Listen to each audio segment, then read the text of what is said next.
भगवान श्रीकृष्ण यांना अर्जुन म्हणाले, हे मधुसूदन, फाल्गुन महिन्याच्या कृष्ण पक्षातील एकादशीचे नाव काय आणि त्याची पद्धत काय आहे? माझी ही उत्सुकता वाढलेली आहे, ती पूर्ण करा. भगवान श्रीकृष्ण अर्जुनाला म्हणाले, हे अर्जुन, फाल्गुन महिन्यातील कृष्ण पक्षातील एकादशीला पापमोचनी एकादशी म्हणून ओळखले जाते. एकेकाळी पृथ्वीचा राजा मांधातलाने लोमाश ऋषींना तोच प्रश्न विचारला होता जो तुम्ही मला आज विचारला आहे. म्हणून लोमाश ऋषींनी राजा मानधताला जे काही सांगितले तेच मी तुम्हाला सांगत आहे.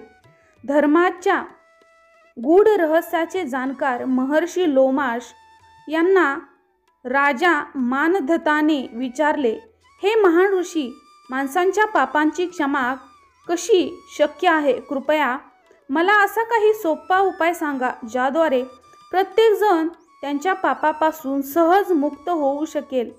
महर्षी लोमाश यांनी म्हटले की, हे नृपती, फाल्गुन महिन्यातील कृष्ण पक्षाची एकादशी, जिचे नाव पापमोचनी एकादशी आहे, या व्रताच्या प्रभावामुळे मनुष्याचे सर्व प्रकारचे पाप नष्ट होतात आणि मी तुम्हाला या व्रताची कथा सांगत आहे. तुम्ही लक्षपूर्वक ऐका. प्राचीन काळी चैत्ररथ नावाचे एक जंगल होते. तिथे अप्सरा षंडांसोबत फिरत असत.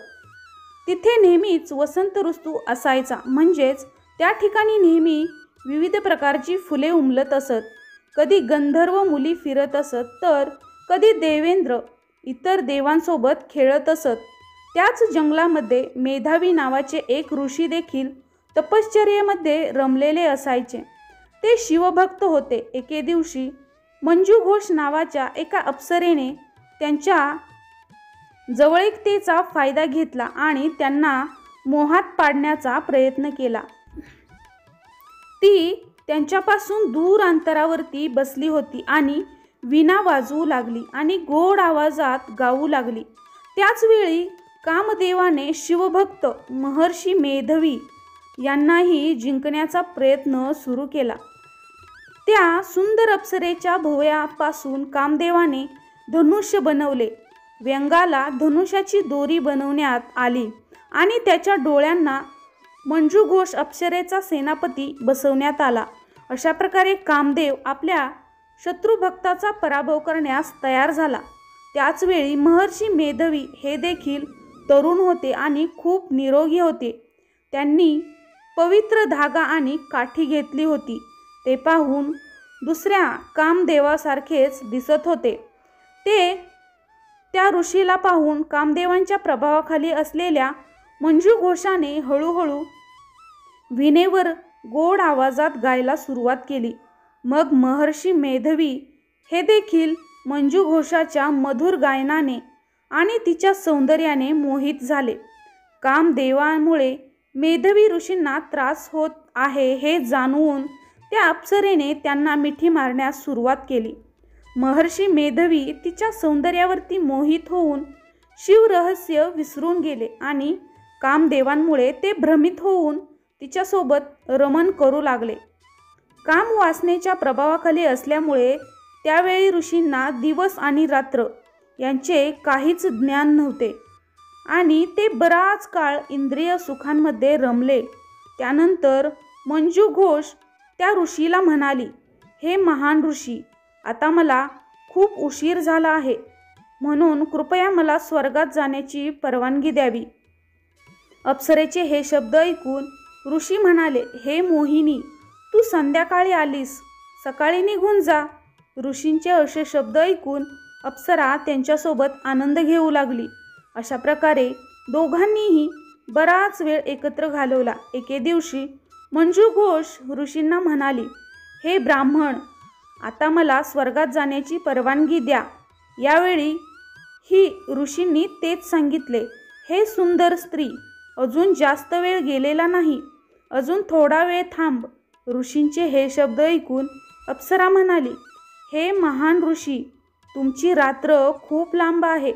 मी तुमच्याकडे येऊन किती काळ निघून गेलेला आहे याचा विचार करा आता.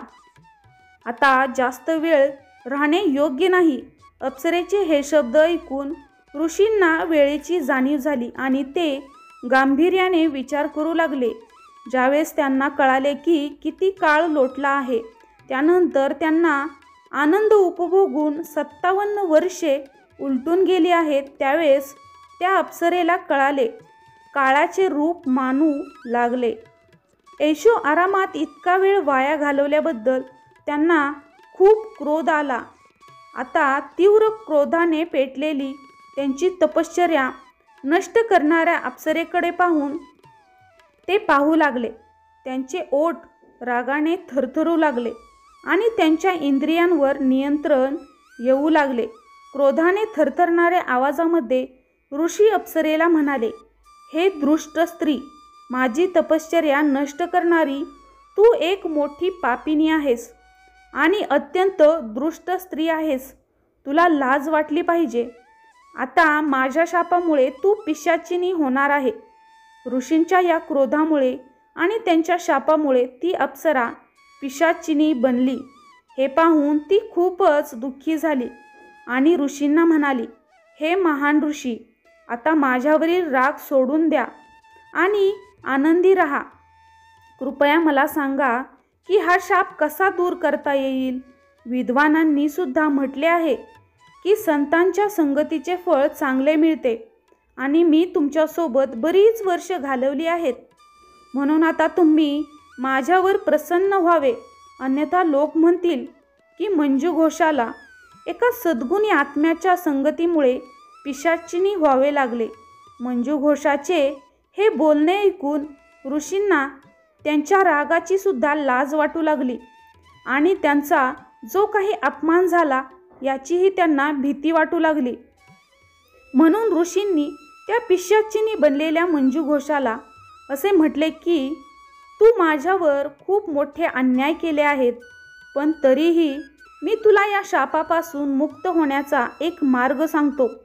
फाल्गुन महिन्याच्या कृष्ण पक्षात येणाऱ्या एकादशीला पापमोचनी एकादशी म्हणतात. त्या एकादशीला उपवास केल्याने तुम्हाला तुमच्या पिशाचिनीच्या शरीरापासून मुक्ती मिळेल. असे म्हणतच ऋषींनी तिला उपवासाचे सर्व नियम समजून सांगितले आणि आपल्या पापांचे प्रायश्चित्त करण्यासाठी ते आपले वडील च्यवन ऋषी यांच्याजवळ गेले. च्यवन ऋषींनी आपल्या मुलाला म्हणजेच मेधावी ऋषीला पाहून म्हटले की हे पुत्र, तुम्ही असे काय केले आहे की तुमचे सर्व प्रयत्न वाया गेले आहे. तुमचे तेजसुद्धा कमी झाले आहे. बुद्धिमान असलेले ऋषी यांनी लाजून मान खाली घातली आणि म्हणाले, पिताश्री, मी अप्सरेशी संभोग करून खूप मोठे पाप केले आहे. कदाचित या पापामुळे माझे जे काही तेज आणि शक्ती आहे, मी जे काही तप पुण्य केले होते ते नष्ट झाले असतील. या पापापासून मुक्त होण्याचा मार्ग मला सांगा. ऋषींचे पिता म्हणाले, हे पुत्र, फाल्गुन महिन्यातील कृष्ण पक्षातील पापमोचनी एकादशीचे व्रत तुम्ही भक्तिभावाने करावे आणि विधिवत पद्धतीने भक्तिभावाने केल्यामुळे तुमचे सर्व पाप नष्ट होतील. पिता च्यवन यांचे म्हणणे ऐकल्यानंतर बुद्धिमान ऋषींनी विधिवत पापमोचनी एकादशीचे व्रत पाळले आणि या व्रताच्या प्रभावामुळे त्यांच्या हातून जे काही पाप झालं होती ती नष्ट झाली. पापमोचनी एकादशीचे व्रत केल्यामुळे मंजू घोषा अप्सरासुद्धा चेटकिनीच्या शापापासून मुक्त झाली आणि तिचे सुंदर रूप तिला परत मिळाले आणि ती स्वर्गामध्ये गेली. ऋषी लोमाश म्हणाले, हे राजा, या पापमोचनी एकादशीच्या प्रभावामुळे सर्व पापे नष्ट होतात. या एकादशीची कथा ऐकून आणि वाचून 1000 गायी दान केल्याचे पुण्य मिळते.